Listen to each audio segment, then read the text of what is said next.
Hello दोस्तों, कभी एक मुल्क रहे इंडिया और पाकिस्तान में आज भी बहुत सी सिमिलरिटीज मौजूद हैं, लेकिन डिवाइड होने के बाद से दोनों देशों में बड़ी दरारें आ गई हैं और 3 बार मेजर वार भी हो चुका है, जिनमें 1947, 1965 और 1999 की जंग शामिल है। दोनों ही देशों में इसीलिए मिलिट्री को मजबूत करने की कोशिश लगातार चलती रहती है और नए नए हथियार बेड़ों में शामिल किए जाते हैं। तो आज की वीडियो में हम इंडिया और पाकिस्तान की मिलिट्री को कंपेयर करके देखने वाले हैं कि कौन किससे कितना आगे है। इंडिया का एरिया लगभग 32 लाख स्क्वायर किलोमीटर है, वहीं पाकिस्तान का एरिया लगभग 7,96,000 स्क्वायर किलोमीटर है। एरिया के लिहाज से पाकिस्तान इंडिया से लगभग 4.5 गुना छोटा है। आबादी की बात करें तो इंडिया की आबादी है लगभग 140 करोड़, जिनमें से 14 लाख लोग सेना में शामिल हैं और रिजर्व पर्सनल के रूप में लगभग 11.5 लाख मौजूद हैं। इस लिहाज से इंडिया दुनिया का सेकंड लार्जेस्ट मिलिट्री वाला देश बन जाता है आफ्टर चाइना। वहीं पाकिस्तान की आबादी है लगभग 23 करोड़,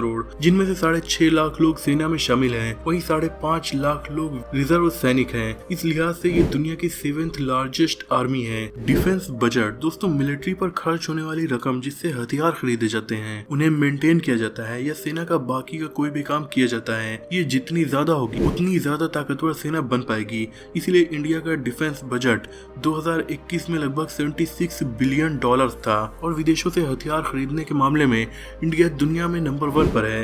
दुनिया में जितने भी वेपन्स इंपोर्ट किए जाते हैं उसका 11% अकेले इंडिया ही इंपोर्ट करता है। वहीं पाकिस्तान की मिलिट्री का बजट है लगभग $11 बिलियन। विदेशों से हथियार खरीदने के मामले में पाकिस्तान 10th नंबर पर आता है, जिनमें वो सबसे ज्यादा हथियार चाइना से खरीदता है, जो उसके टोटल वेपन इंपोर्ट का 74% कवर करता है। एयरफोर्स, अब दोस्तों बात कर लेते हैं दोनों ही देशों की एयरफोर्स की और उनमें मौजूद ताकतवर वेपन्स की। तो पाकिस्तान की एयरफोर्स के पास टोटल एयरक्राफ्ट हैं लगभग 1413, जिनमें से फाइटर जेट 363 हैं। इसके अलावा 322 हेलीकॉप्टर, जिनमें से 58 अटैक हेलीकॉप्टर हैं। पाकिस्तान के पास मौजूद फाइटर जेट्स में JF-17 थंडर, जिसे पाकिस्तान ने चाइना के साथ मिलकर डेवलप किया था। इसके अलावा Chengdu J-10, American F-16 fighting falcon, French Mirage 3, Mirage 5 और चेंगडू J-2 जैसे जहाज इनके पास मौजूद हैं। वहीं अगर इंडियन एयरफोर्स की बात करें तो इंडियन एयरफोर्स में एयरक्राफ्ट का नंबर है लगभग 2500, जिनमें से इंडियन एयरफोर्स के मेन फाइटर जेट है Sukhoi MK-1, MiG-21, MiG-29, Jaguar MS, fighter jet Jaguar, Rafale, Dassault Mirage और तेजस जैसे प्लेन्स इंडियन एयरफोर्स के बेड़े में शामिल हैं। वहीं इंडियन आर्मी के पास लगभग 807 हेलीकॉप्टर्स हैं, जिनमें से लगभग 54 अटैक हेलीकॉप्टर्स हैं। लैंड आर्मी, अब दोस्तों दोनों देशों की लैंड आर्मी की बात भी कर लेते हैं। इंडिया के पास बैटल टैंक्स की संख्या लगभग 4730 के करीब है। इसके अलावा इंडियन आर्मी के पास 3300 टोव्ड आर्टिलरी हैं, 1500 मोबाइल रॉकेट प्रोजेक्टर हैं। इंडिया के बैटल टैंक्स में मेन है Arjun MBT, Russian T-90, T-72 etcetera. वहीं पाकिस्तान की लैंड आर्मी के पास 3742 टैंक्स मौजूद हैं, 1225 self propelled artillery, 3345 towed artillery और 1838 मोबाइल रॉकेट प्रोजेक्टर्स हैं। पाकिस्तान के बैटल टैंक्स में चाइना से लिया गया VT-4 अल खालिद टैंक, अल जर्रार यूक्रेन से लिया गया T-80 जिसे सोवियत यूनियन ने बनाया था, चाइनीज टाइप 69 एटसेट्रा जैसे टैंक्स शामिल हैं। नेवी, अब दोस्तों दोनों देशों की नेवी की भी बात कर लेते हैं। तो इंडियन नेवी की 329 की फ्लीट है, जिनमें 2 एयरक्राफ्ट कैरियर भी शामिल हैं, जिनमें से एक अभी अंडर कंस्ट्रक्शन है। एयरक्राफ्ट कैरियर देश की सिक्योरिटी के लिए बड़ा रोल प्ले करते हैं, क्योंकि फाइटर जेट्स या हेलीकॉप्टर्स को कंट्रोल करने के लिए, उन्हें कमांड करने के लिए एयरबेस की जरूरत पड़ती है, जो कोई भी देश अपनी सीमा से बाहर तो नहीं बना सकता जब तक वो उस देश की परमिशन ना ले जिसमें उसे बनाना है। लेकिन दोस्तों एयरक्राफ्ट कैरियर में वो सभी चीजें मौजूद होती हैं जो एक फाइटर जेट को ऑपरेट करने के लिए चाहिए। ऊपर से एयरक्राफ्ट कैरियर को सेना समुद्र में कहीं भी ऑपरेट कर सकती है। इससे आर्मी को उन इलाकों में भी फाइटर जेट ऑपरेट करने की स्ट्रेंथ मिल जाती है जहाँ से एयरबेस बहुत दूर हो। पाकिस्तान के पास फिलहाल एयरक्राफ्ट कैरियर कोई भी नहीं मौजूद है।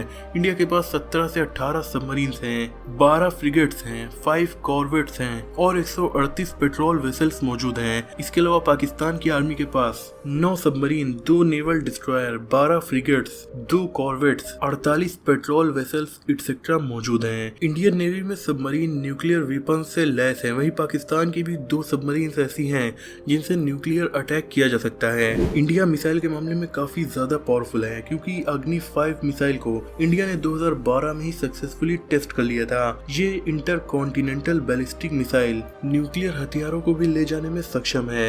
वहीं पाकिस्तान के पास सबसे पावरफुल मिसाइल शाहीन 3 है। ये middle range ballistic missile 2750 kilometre तक हमला कर सकती है। अब दोस्तों दोनों देशों के न्यूक्लियर वेपन्स की भी बात कर लेते हैं, क्योंकि इंडिया और पाकिस्तान दोनों ही दुनिया के उन 9 देशों में से एक है जिनके पास न्यूक्लियर वेपन्स मौजूद हैं। पाकिस्तान ने 1972 में अपना न्यूक्लियर वेपन डेवलप करना शुरू किया था, जबकि पहला टेस्ट 1998 में चगाई की जगह पर किया गया था। पाकिस्तान के पास फिलहाल लगभग 165 न्यूक्लियर हथियार मौजूद हैं। वहीं इंडिया ने अपना पहला न्यूक्लियर प्रोग्राम 1967 में शुरू किया था और पहला न्यूक्लियर टेस्ट 1974 में ही कंडक्ट कर लिया था। इंडिया के पास लगभग 160 न्यूक्लियर हथियार मौजूद हैं। अब दोस्तों इन सभी वेपन्स को अगर देखा जाए तो इन्हें मिलाकर वर्ल्ड रैंकिंग में दुनिया का चौथा सबसे पावरफुल देश इंडिया को माना जाता है। वहीं पाकिस्तान की रैंकिंग दुनिया के सबसे ताकतवर देशों में 8वें नंबर पर आती है। ये था दोनों देशों के बीच का मिलिट्री पावर कंपैरिजन। आपके मुताबिक दोनों में से कौन असली ताकतवर देश है? कमेंट में जरूर बताइएगा। वीडियो पसंद आई हो तो इसे लाइक और शेयर कीजिए। ऐसे इंटरेस्टिंग टॉपिक्स पर नॉलेजफुल वीडियोस देखने के लिए हमारे चैनल को सब्सक्राइब करके बेल आइकन को प्रेस कर दीजिए। मिलते हैं अगली वीडियो में, तब तक के लिए अपना और अपनों का ख्याल रखिए।